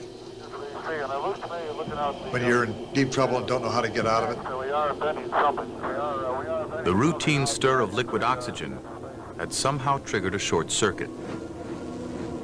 The oxygen tank, which fed the electrical system, had exploded. Now 2 of the 3 command module fuel cells are nearly dead. This is virtually a quadruple failure. And we just didn't train for that because there really was no way out of it. We really thought that God would not be so unkind as to give us more than 1 failure at one time in one system. I knew it was an abort, that we'd lost the mission. The original mission, exploring the lunar highlands, must now be abandoned. The new mission becomes, get the astronauts home alive. And I'm down at the Cape, said goodbye to the guys, and I watched the launch. And then I headed for Houston, and then the word came back. The Apollo 13 spacecraft has had a serious power supply malfunction that could cause the lunar landing mission to be terminated early. Without question, I was disappointed. At the beginning of an experiment, you got good people working on it, you're enthused and all. Priorities are priorities. My concern was for the crew. These are people I worked with. The command module's power supply is nearly spent. Soon its computer, lights, and gauges will be dead. The ground directs Lovell, Hayes, and Swigert to use the lunar module as their lifeboat. We figure we've got about 15 minutes worth of power left in the command module, so we want you to start getting over in the LEM and getting some power on that. The LEM has its own power supply, but it's designed to support 2 people for 45 hours. Now there will be 3, and they are at least 90 hours from home. Ground Control decides they should continue around the moon and take advantage of lunar gravity to turn them back toward Earth. Then, to get home before the power runs out, they must accelerate their crippled spacecraft by burning the LEM's small descent engine, an extremely critical maneuver that had never been tested. The ground started to send up the instructions to me of how long to make the burn, what attitude, and things like that. And I had my 2 companions in the lunar module with me. When I looked at them, they weren't paying any attention at all. They had cameras in their hands. They said, well, as we go around to the far side, we're going to take some pictures. And that's when I told them that if we didn't get home, they weren't going to get them developed anyway. Jim, you are go for the burn. Go for the burn. Roger, understand. Go for the burn. And it worked. Ground confirms ignition. We're burning 40%. But as soon as it was over with, then we turned everything off. And we had only the radio and a little fan to circulate the atmosphere because we had to save power. It got very cold and very damp. My guess is it was somewhere between 35 and 40 degrees. I started having chills and fever. It was nothing that made me incapacitated or couldn't function. It was just added to the uncomfortableness of the situation. For 3 days, Lovell, Swigert, and the ailing Hayes huddled in the freezing lunar module. There was little to do but wait and hope their re-entry heat shield hadn't been damaged by the explosion. Then, as they approached the Earth, another potential disaster. When the ground was tracking us, they found out that we were not inside the free return course. And the free return course is a 2-degree pie-shaped wedge that you have to come down into with respect to the Earth's atmosphere. We're beneath it, which we could have missed the atmosphere or skipped out, like skipping a stone on water, and we'd be gone. So we had to make another maneuver, but our computer was down, our guidance system wasn't working, our autopilot was off, and we had to do it literally by the seat of our pants.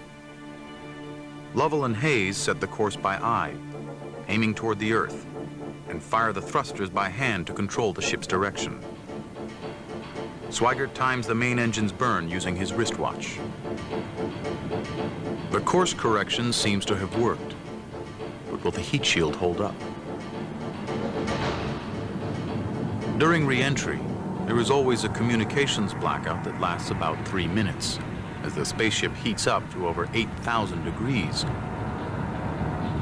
3 minutes pass, then 4. The extended blackout period got us. It's the first time I came up and said, something didn't go right. And then I immediately caught myself and saying, no, it's some kind of a communications aberration. There's something wrong with the communications. This crew is coming home.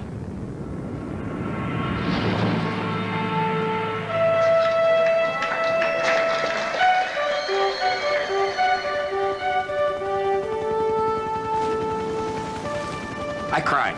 As soon as I saw those parachutes, it was literally the tears flowed. And I think this was true for many of the people.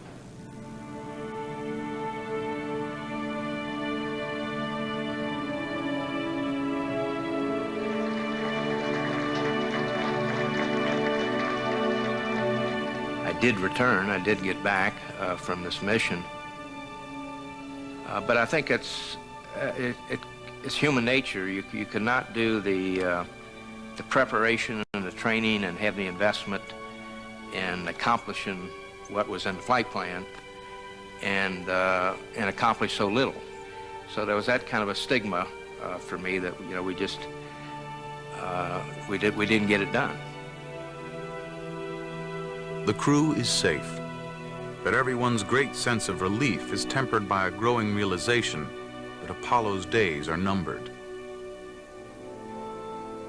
Funding for Apollos 18, 19, and 20 is cut by Congress, reflecting a shift in national priorities that had begun years earlier, after President Kennedy's death. Before we ever landed on the moon, President Johnson and President Nixon killed anything in the future. President Johnson, because he was having trouble with Vietnam and the Great Society. President Nixon, because I think he was a good politician, and the moon had gotten to be controversial even before we landed. Scientists are determined to glean everything they possibly can from the last few Apollo flights. The new lunar rover will give them more bang for the buck. Lee Silver is delighted. Now his astronaut geologists can range several miles from their landing site and carry hundreds of pounds of samples. Dave Scott will command Apollo 15, the first to take the rover into space. NASA actually stretched the rubber band about as far as you can go. They extended the capability of the lunar module. The propulsion system was better, the guidance was better. They added the lunar rover. We had longer duration backpacks, more consumables, more everything. So it was stretching out to the edge, and of course, you know, we get to fly them, so we were really enthusiastic. Dave Scott is an explorer. He saw Apollo 15 as the first extensive scientific voyage. And this was a change from, you know, the space cowboys of the earlier times when, you know, pushing the envelope, being the first to do this. I mean, Dave had a real vision of what was going on, and he carried the rest of the crew, you know, with that vision and the program as well. Scott's spacecraft 2 has been reconfigured to accommodate the push for lunar research. It's the most fuel-efficient rocket yet, able to carry the extra weight of the rover and a huge array of cameras and measuring devices. There had been so many changes, engineering-wise, to the spacecraft that we thought that maybe something would go wrong. One day I was telling the Apollo 15 crew, I'm going to give you a copy of the Quran with the prayer to protect you. And Dave Scott said, please do, we need all the help we can get. Elbaz needn't have worried. Apollo 15 arrived at the moon without a hitch, even though its landing site was the trickiest yet, in the lunar highlands between a long, narrow canyon called Hadley and a range of towering mountains known as the Apennines. Hadley Apennine is certainly, in my opinion, the most spectacular landing site on the moon that we could reach. It has a rill or a canyon, has enormous mountains, 15,000 feet above you.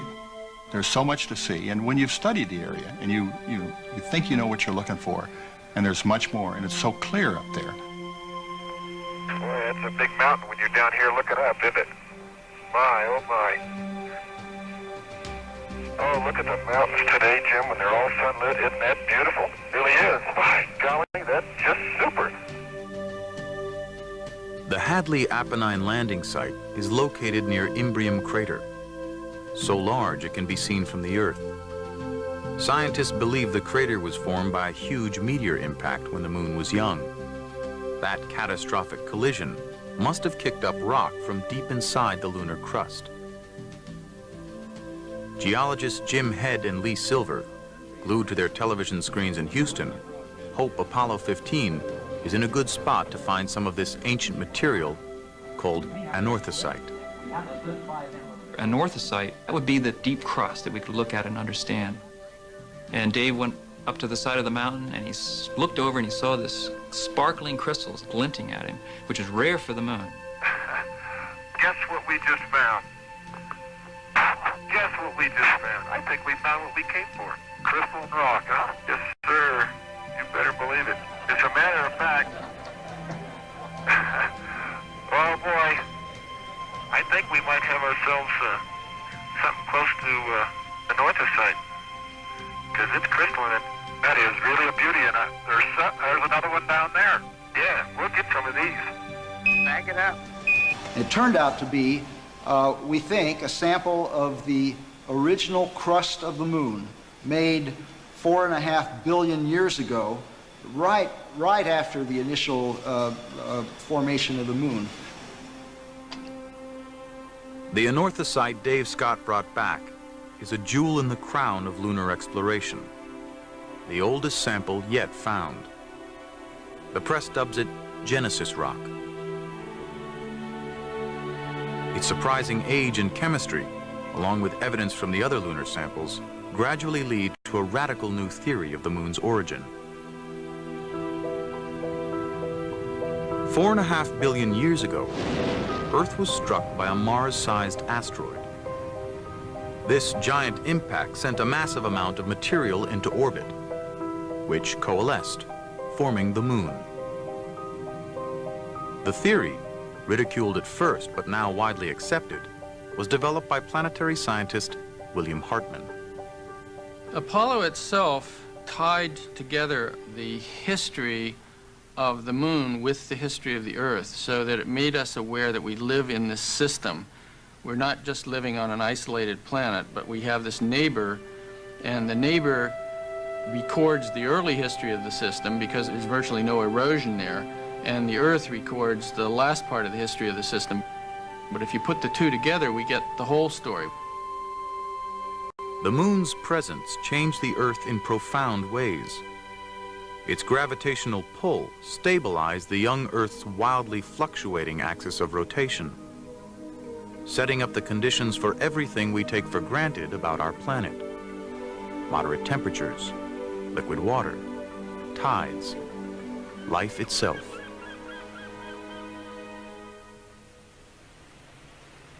December 1972.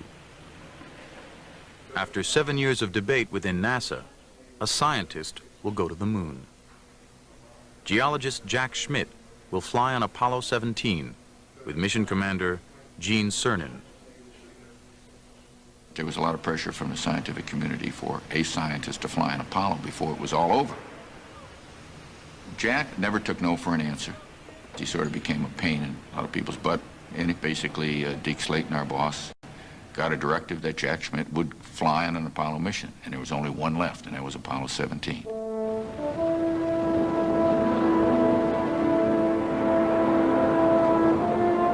3.5 years after Neil Armstrong and Buzz Aldrin had set out for man's first lunar landing, the last moonshot lights the midnight sky at Cape Kennedy. The only Apollo night launch is precisely timed so the crew can touch down in the clear light of the lunar dawn.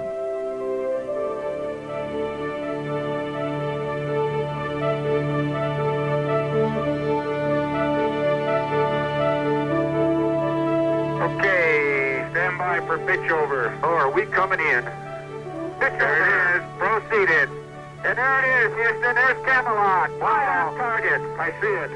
Cernan and Schmidt's landing site is a deep, mysterious valley between the Taurus Mountains and Littrow Crater. 10 feet. Contact. Okay, Houston, the Challenger has landed. The astronaut and the geologist are not only on the moon, they're in heaven. I was strolling on the moon one day in the merry, merry month of December. Now, May's the month. We were in a valley deeper than the Grand Canyon, one of extraordinary geological variability, one that we now are finally going to have a chance to explore. This is a geologist's paradise if I ever saw one. Cernan and Schmitt have little time simply to sightsee. Nearly every minute is tightly scheduled, setting up experiments and collecting samples. Here's a nicely structured rock that we probably ought to work on. There's a lot of lineation in some of that white material, Jack. Probably the breccia. It's got a little dust covered. Look at where the contact between the gray and the... Right, and it's on both sides. Oh, hey, there is orange soil. I can see it from here. It's orange. Even when they stumble upon an unexpected discovery, their time must be carefully rationed. I put my visor up. It's still orange. They got to leave at a certain time regardless of what we got. Guys, we don't have that much time. I know, Bob. I know. You're going to leave the moon at a certain time, and you have to work everything in. And you have to get through that frustration of not having enough time to do everything you want. After 3 days of 7-hour EVAs, Schmidt and Cernan have collected over 200 pounds of samples. Now their supplies of oxygen and water are nearly spent. Gene's finished with the core tube, then we should be able to go. Cernan and Schmidt head back to the LEM, ending the explorations of Apollo. But neither man could have guessed they would be the last moonwalkers of the 20th century. When they write the history books and they say man landed on the moon from 1969 to 1972 and then did not go back for at least 30 years, maybe 40, maybe 50, I hope not, but maybe that long. It'd be sort of hard to explain, I guess, as a historian. We could have run more missions, but in historical perspective, gosh, it's only been, 30 years. That isn't long. When you look at the major explorations in history, there are hundreds and 200 years between the major events. So we're regrouping now.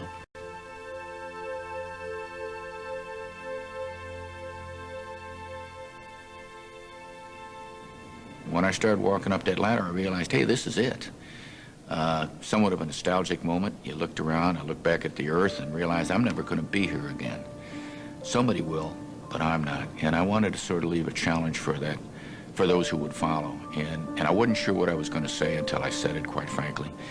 And I wanted to have our challenge, the challenge of Apollo, sort of have something to do with the destiny of those who follow. Here's the challenge. The door's open, the door's cracked.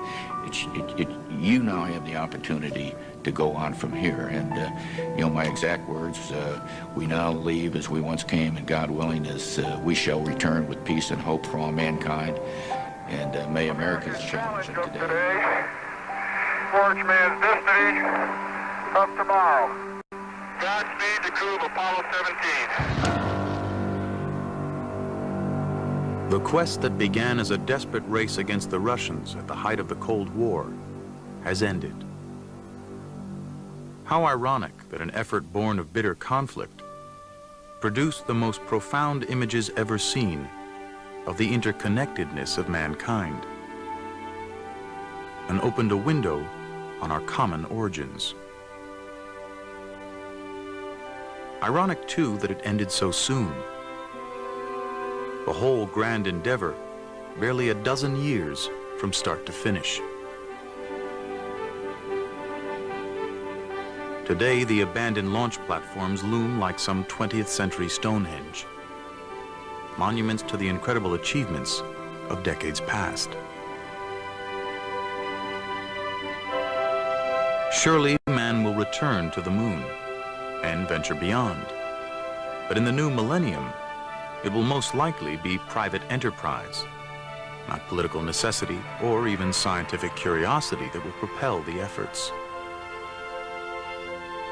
But wherever we may go in the universe, those first visits to another world, from 1969 to 1972, will always live in human memory as Chapter 1 of the Great Adventure.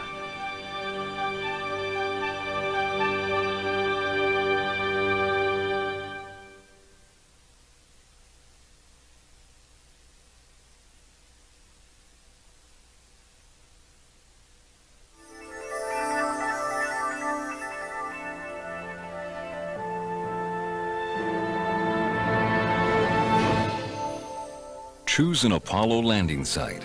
Explore the lunar surface yourself. See what the astronauts saw. 360-degree images put you in control on NOVA's website.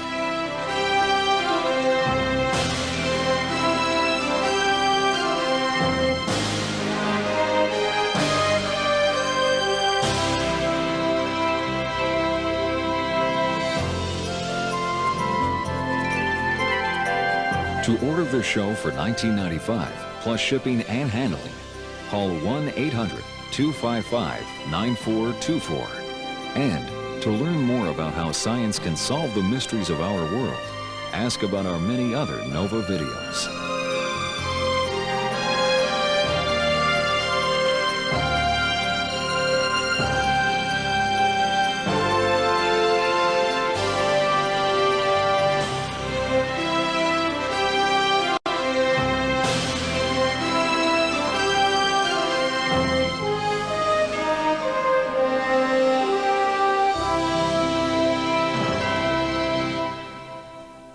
NOVA is a production of WGBH Boston.